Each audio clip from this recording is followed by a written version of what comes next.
Banyak juga sekarang ya yang memulai usaha Betul. gitu, memulai bisnisnya bukannya membangun mental, memperbaiki mental, malah jadi gangguan mental ya. Atau yang disebut anxiety. Oh iya, anxiety. Tapi katanya Ben Gigi udah nikah katanya. Maksudnya nikah gimana? Udah nikah sama Raffi Ahmad. Oh itu beda gigi. Iya. Kalau yang nyanyi Facebook itu Arman Maulana. Oh, Arman Maulana. Kalau itu Nagita Slavina. Oh iya. Nah, di sini juga ada Bro Agas nih. Anaknya satu yang pengen ikut pelatihan. Gitu Iya, kan. iya. Jadi kan apa ya, baru sadar lah gitu ya setelah susahnya cari kerja. Betul. Nah.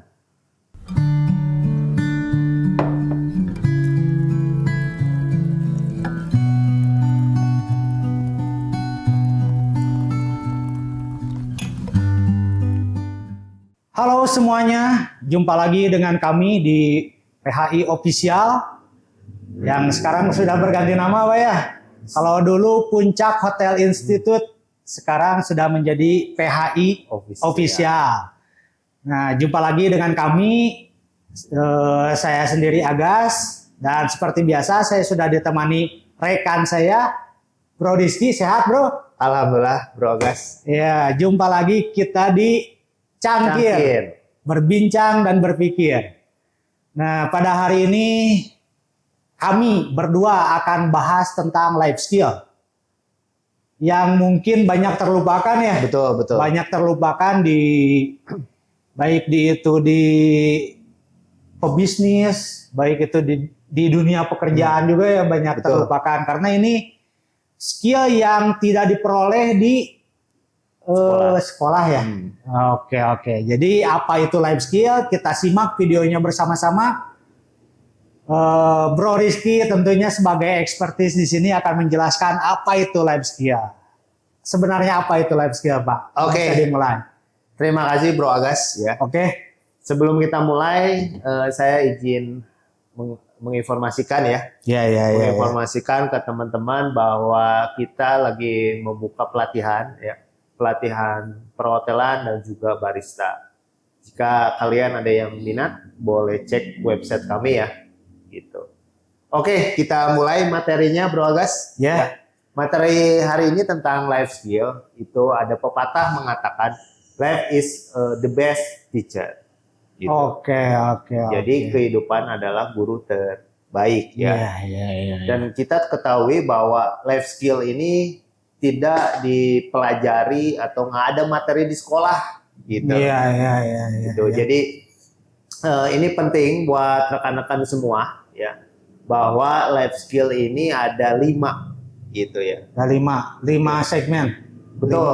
Jadi ada 5 unsur ya. 5 unsur ya. 5 unsur yang ini sangat penting lah. Oke, kita mulai dari tahap yang pertama, Bro Agas ya, yaitu make a mistake gitu, membuat kesalahan.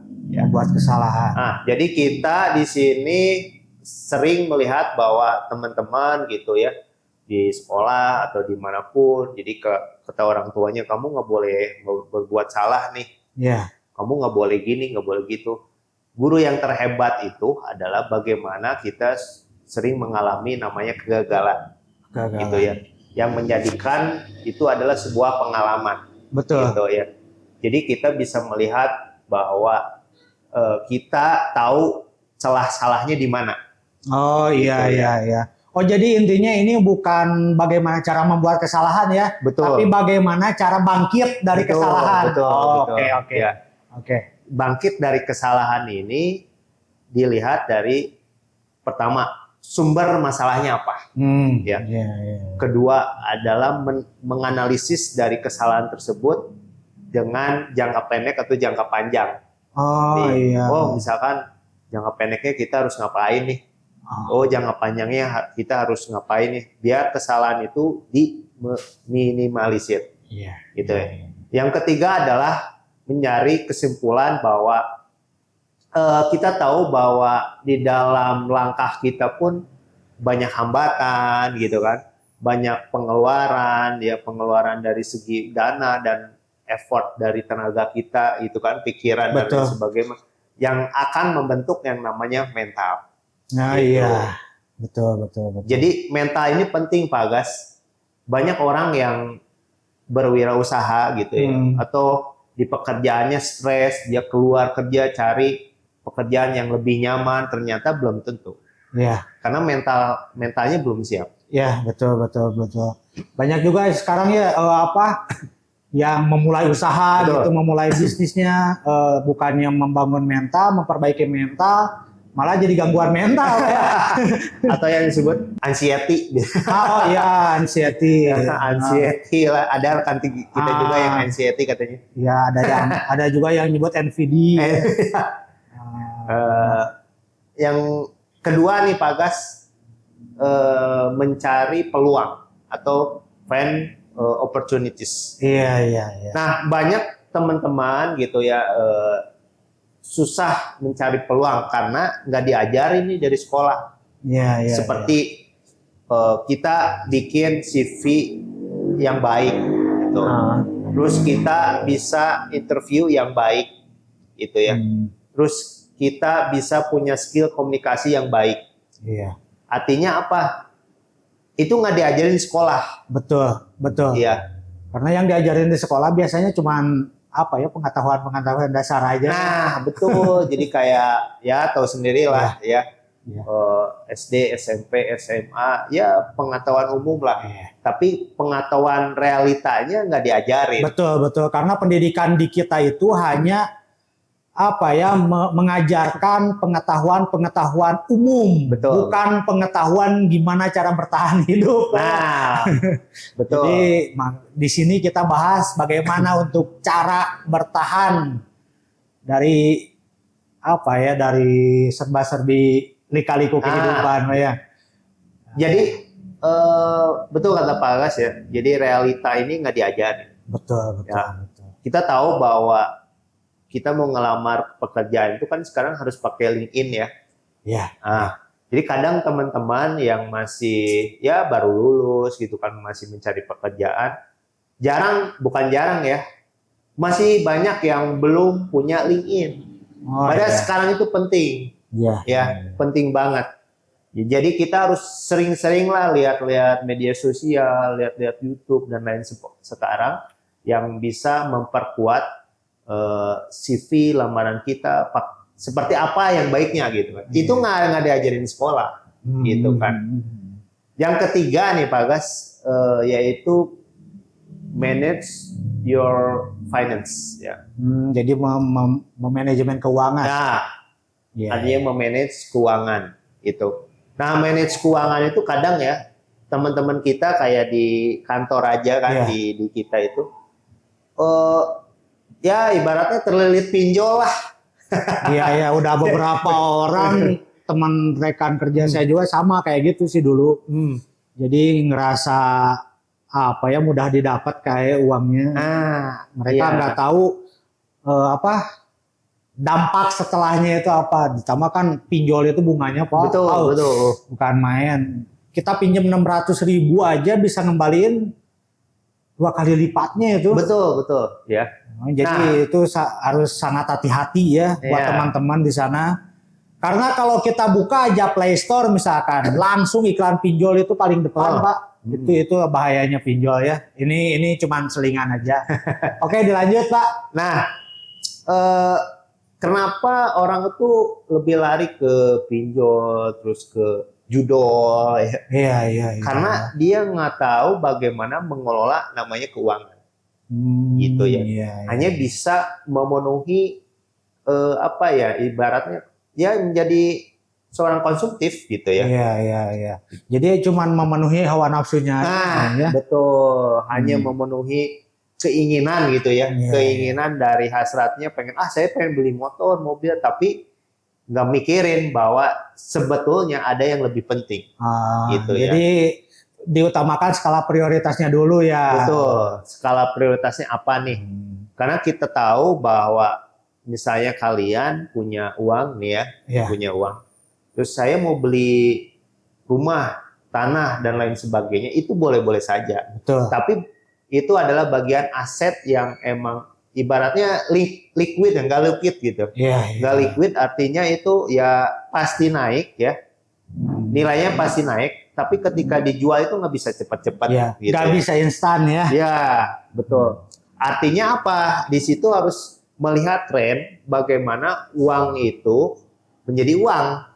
Gitu ya. Artinya uang itu bawa temennya. Gitu ya.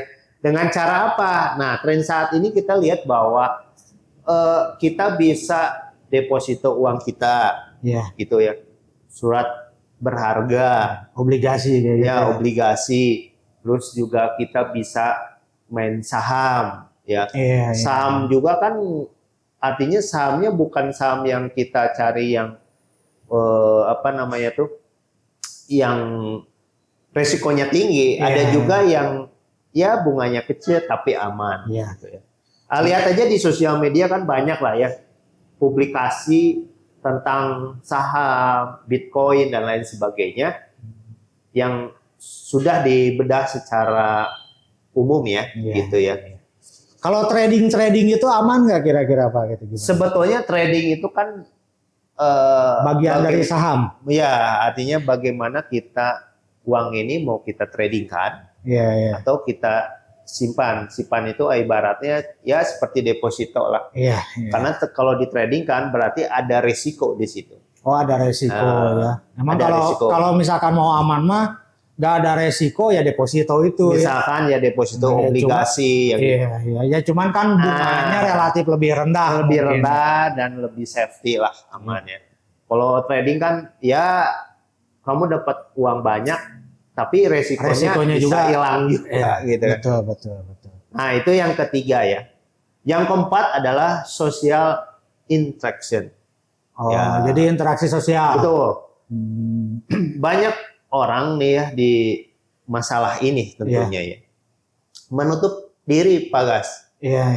Gitu ya. Artinya kita tidak mau berkomunikasi. Kita tidak mau namanya bersosial. Gitu kan, karena bersosial ini ada apa ibaratnya stratanya nih. Misalkan ada strata paling bawah, ada menengah dan atas, gitu ya. Artinya kita perlu skill apa di situ, gitu ya. Nah, skill basa-basi, gitu kan. Oh, basa-basi itu termasuk skill ya. Harus punya skill basa-basi, gitu kan. Jadi banyak orang yang nggak punya skill itu. Ibaratnya gini lah. Kita mau sesuatu nih, gitu kan. Kita harus punya skill itu, skill basa-basi lah, gitu kan, untuk bisa menggait klien atau menggait apapun lah, gitu ya. Nah, ini penting nih social interaction tuh. Karena apa? Kita bisa lihat bahwa sales atau marketing biasanya kan, ada yang menanyakan keluarga gimana, sehat nggak? Anak gimana, sekolah di mana sekarang? Itu kan skill basa-basi. Betul. Padahal nggak ada korelasinya. Nggak ada korelasi dengan ujungnya itu. Bapak bisa nabung di kami, gitu kan? Itu nggak ada hubungannya, bro. Jadi intinya skill basa-basi itu penting. Dan kita lihat orang-orang penjilat nih. Contohnya orang-orang penjilat. Orang-orang penjilat atau juga pakar-pakar MLM ya, dimulai dari paket premium ya. Nah ini apa ya? Kita itu bukan hal munafik soal itu ya. Karena ternyata bos itu lebih senang orang yang mungkin bawahannya itu penjilat. Karena saya itu bisa ibaratnya show up lah. Gue bisa gini loh, gitu. Daripada yang ngomong di belakang tapi dia nggak bisa ngapa-ngapain gitu. Betul. Itu. Nah, ini penting juga skill seperti itu. Jadi ngejilat itu boleh ya, sangat boleh, tapi harus diimbangi juga dengan kemampuannya juga. Nah, ini ada korelasinya lah gitu. Ada korelasinya dengan ya realitas saat ini gitu. Betul. Karena ternyata yang paling utama itu ya komunikasi kita. Dia nggak akan lihat IPK lu berapa, sekolah di mana, gitu. Bagaimana skill komunikasinya itu bisa didengar dengan enak. Betul. Gitu ya. didengar dengan enak, kita bisa ngomong dengan enak, kita bisa menjelaskan dengan enak. Jadi kan itu menjadi kelebihan. Ya. Bisa berkolaborasi, bisa punya koneksi, betul. itu yang menjadikan seseorang itu menjadi integritas dan jadi, kredibilitas. Jadi di sini pentingnya mungkin jaringan mungkin ya. Betul. Jadi jaringan pertemanan, jaringan ini.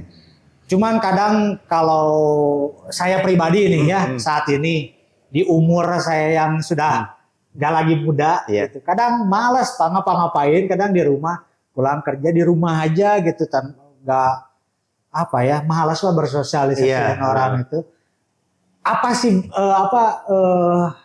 tips lah untuk orang-orang yang cenderung menutup diri gitu agar bisa lebih luas gitu komunikasi dengan orang lain?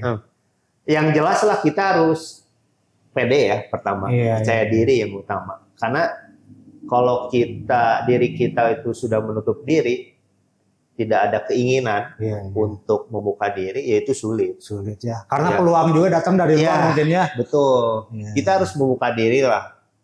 Dan juga percaya diri bahwa kita itu bisa. Betul. Kita pun bisa. Nah, ini kan menjadi sebuah bukan anomali sih ya. Iya. Tung.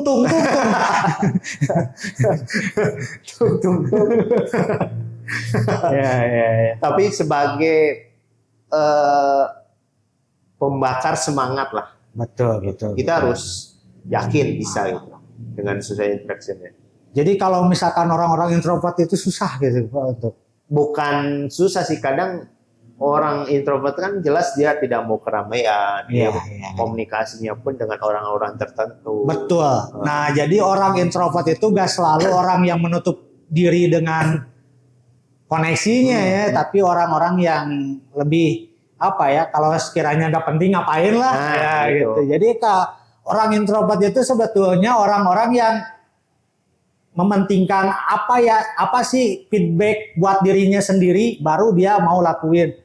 Bukannya orang introvert itu nggak mau bergaul, enggak juga ya. Oke.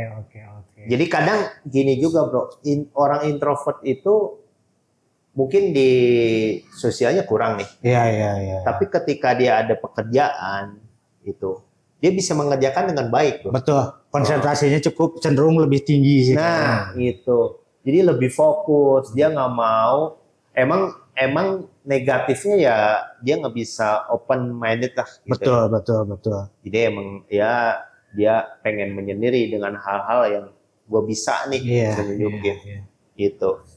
Dan juga kita juga harus lihat tren saat ini ya.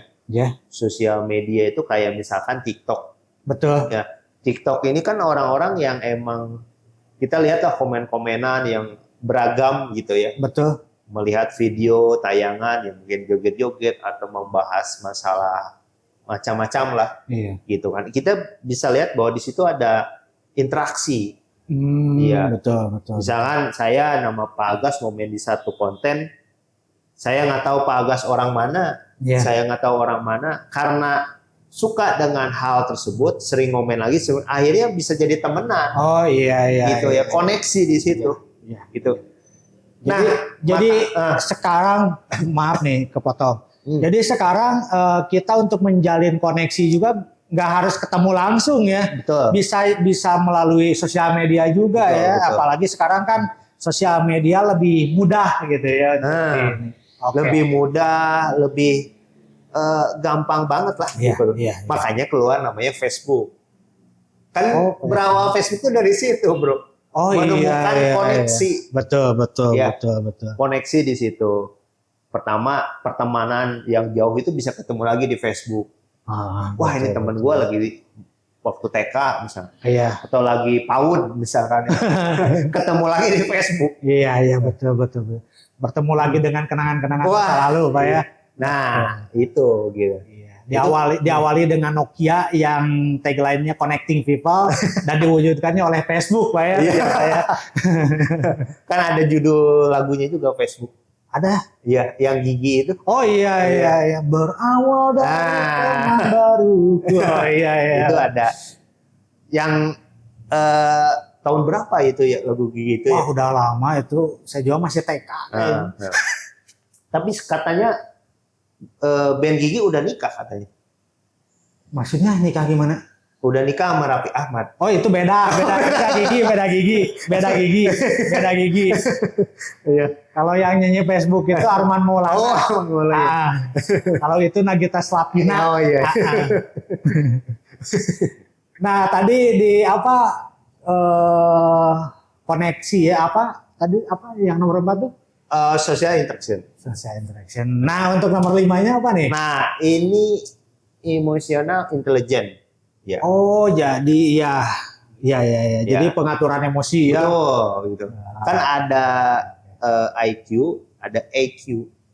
Ada IQ, ada EQ. Ada EQ. Bedanya apa tuh Pak? Nah kalau emosional itu bagaimana kita mengatur emosi kita.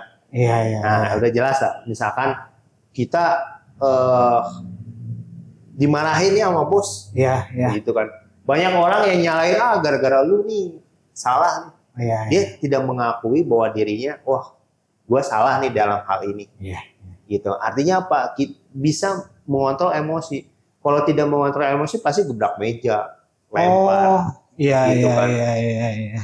Dan juga dari segi ketenangannya dan lain sebagainya itu mempengaruhi. Karena di emotional intelligence ini ada namanya self awareness gitu ya. Iya. Terus juga ada social awareness gitu ya dan lain sebagainya. Artinya apa? Itu bisa kita itu ibaratnya kita itu punya benteng di situ. Iya, benteng Takeshi. Benteng Hattori. Analoginya gini. Pak Agus lagi nyetir nih. Iya. Ya. Wah, bannya kempes di tol. Iya. Kalau mau banting kanan kan pasti ada mobil Di belakang yang akan mungkin menabrak Pak Agus dan lebih parah. Iya. Tapi kalau dengan emosi tenang, terus pikiran jernih, ketenangan, ibaratnya ketenangan nih, mungkin lebih baik ke kiri lah. Ya walaupun tetap celaka, tapi lebih meminimalisir lah ya. Oke. Dari meminimalisir dari kecelakaan tersebut. Iya. Itu yang disebut EQ. Kalau IQ, nah IQ itu kecerdasan. Kecerdasan. Saya pernah ditanya soalnya, emang Bapak IQ-nya berapa? IQ apa? IQ. Nah, itu lebih kepada pengetahuan, itu lebih kepada inilah itu. Tapi yang terpenting ya itu IQ itu. Jarang orang yang sebenarnya gini lah. Orang banyak kaya. Iya. Ya tapi karena emosionalnya bisa aja jadi turun lagi. Oke, siap. Gitu.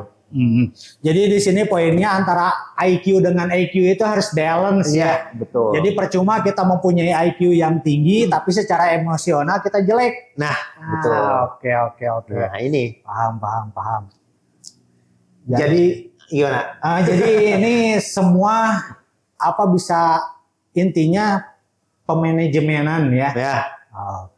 Memanage dari diri kita ya mau seperti apa.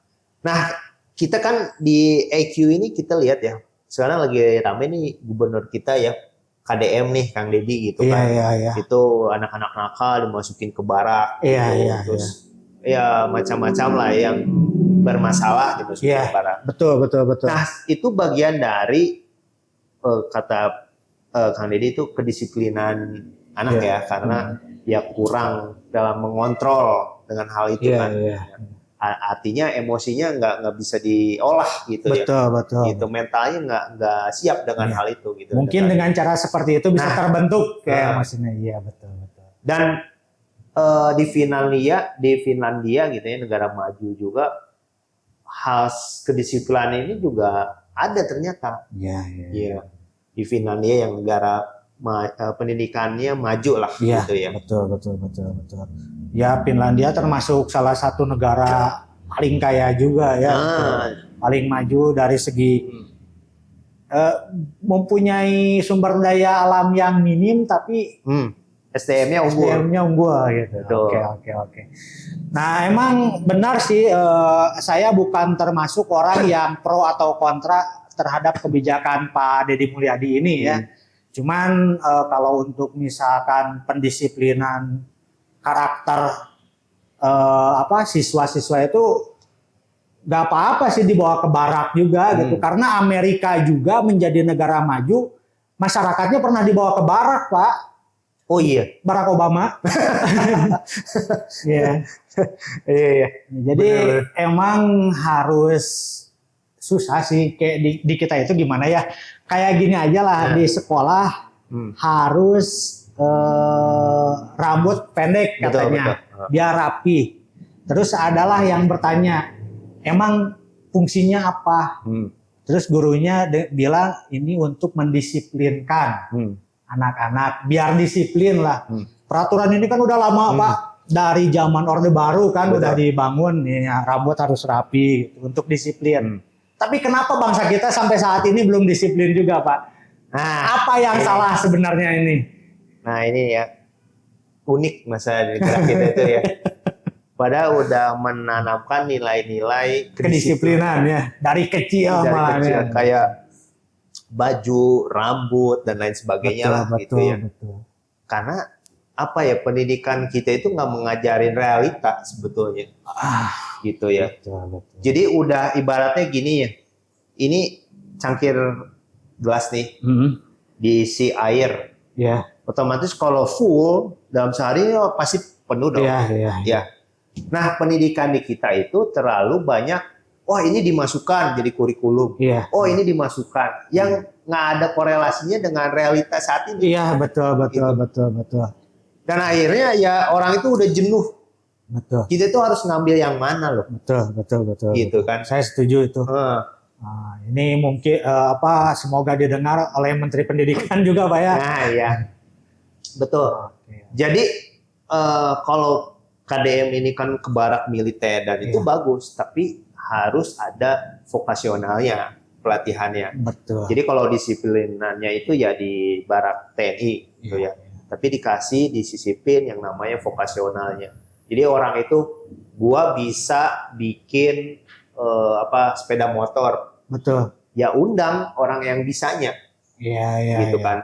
Untuk menjadi pengajar juga di situ ya. Iya, pengajar. Jadi biar anak-anak itu di samping disiplin dia punya keterampilan. Oke. Ya. Atau misalkan teknik komputer. Iya. Datengin orang yang bisanya. Gitu ya, ke barak gitu kan. Diajarin tuh anak-anaknya. Jadi jangan sampai hanya disiplin aja tapi keterampilannya nggak ada. Oh betul. Ya. Jadi percuma juga ya kalau kayak gitu ya. Betul setuju. Itu poinnya ya. Jadi emang harus ada hasil ya selama kita di barak juga. Terus karena kan sekarang nih pola pendidikan kita udah terlanjur seperti ini.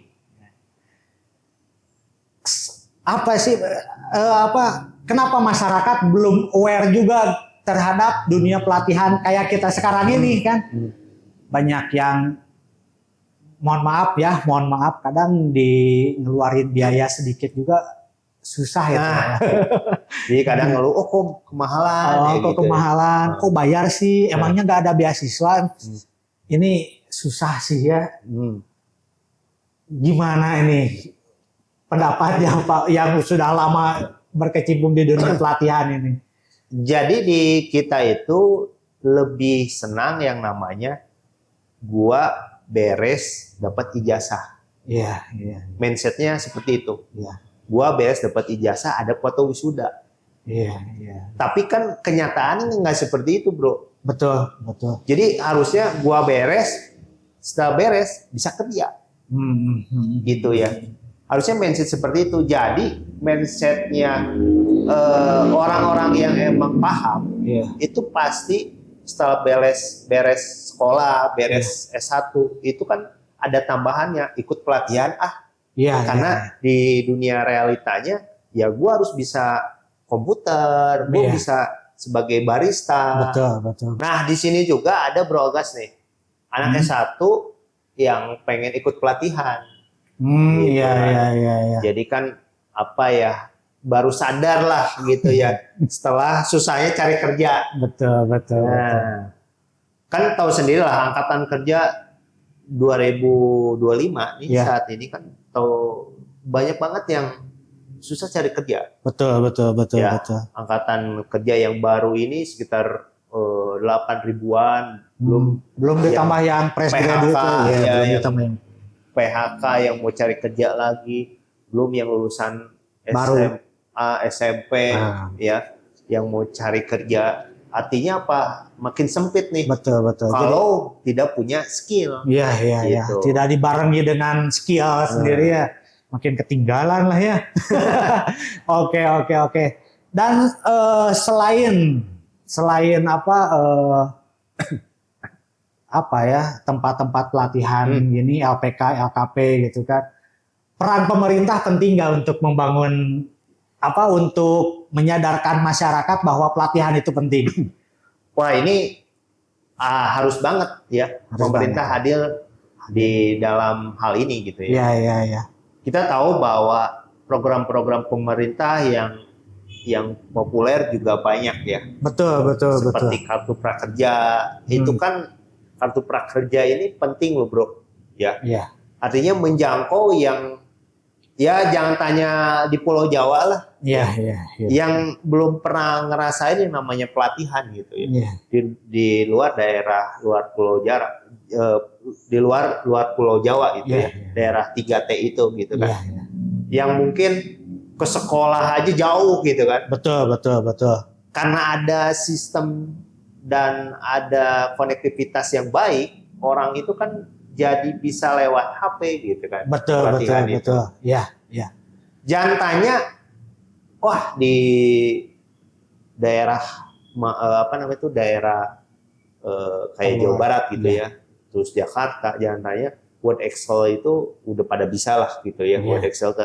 Tapi daerah sana masih banyak loh ya, yang betul, belum bisa belum bisa Word Excel gitu kan. Tapi menurut data nih Pak, angkatan kerja kita sekarang ini cuma 10% loh yang menguasai Word Excel itu. Betul. Berarti sangat minim sekali Pak itu Pak, bukan, bahkan cenderung mengkhawatirkan ya.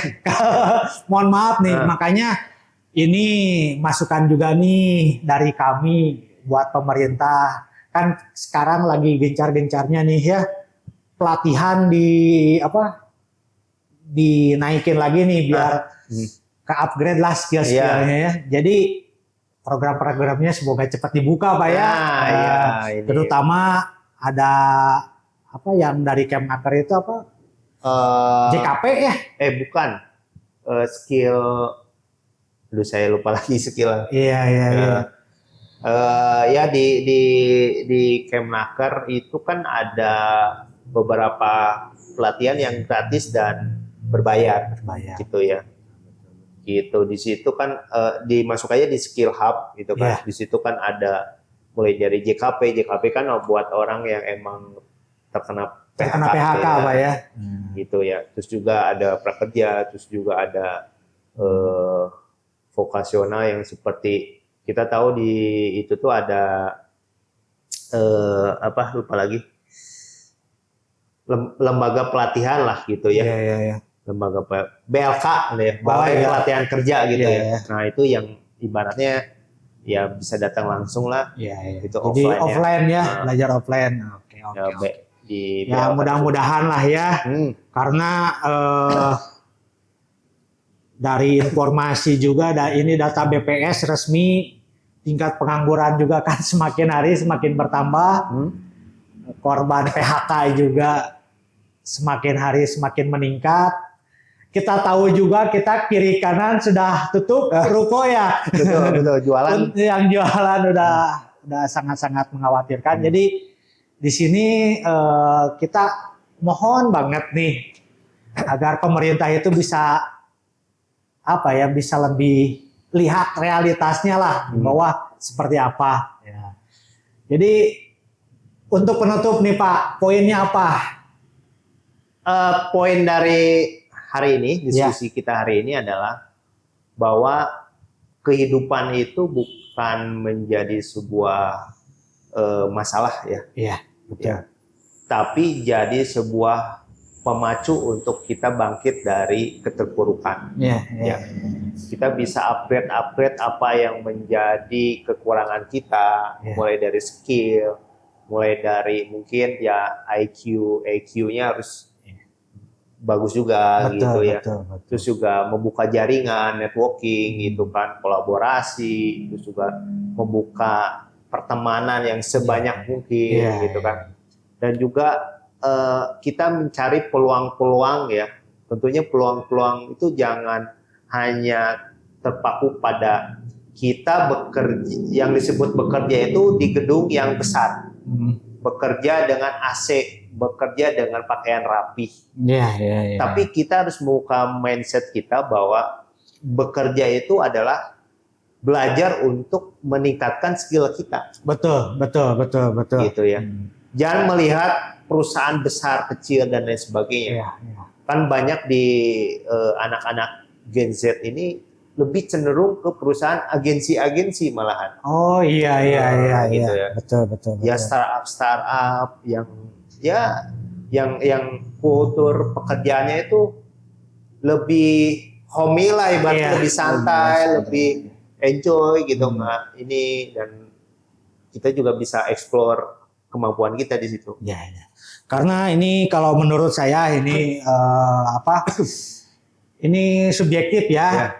Mungkin kelemahan di kita itu banyaknya angkatan kerja itu yang hanya bekerja untuk memenuhi kebutuhan isi perutnya aja, Pak. Tidak untuk menambah wawasannya juga gitu. Jadi sangat disayangkan ya kita bekerja hanya untuk mencari nafkah boleh, itu wajib ya. Tapi selain itu, di luar itu kita juga harus menambah wawasan kita dari bekerja. Ya, jadi itulah pentingnya LKP, LPK seperti kita ini hadir, Pak ya. Karena di luar pendidikan formal biasa, kita mengajarkan apa itu kehidupan yang sebenarnya. Nah, sekian pembahasan kita pada hari ini. Sampai jumpa di episode Cangkir berikutnya. Salam cangkir, berbincang dan berpikir.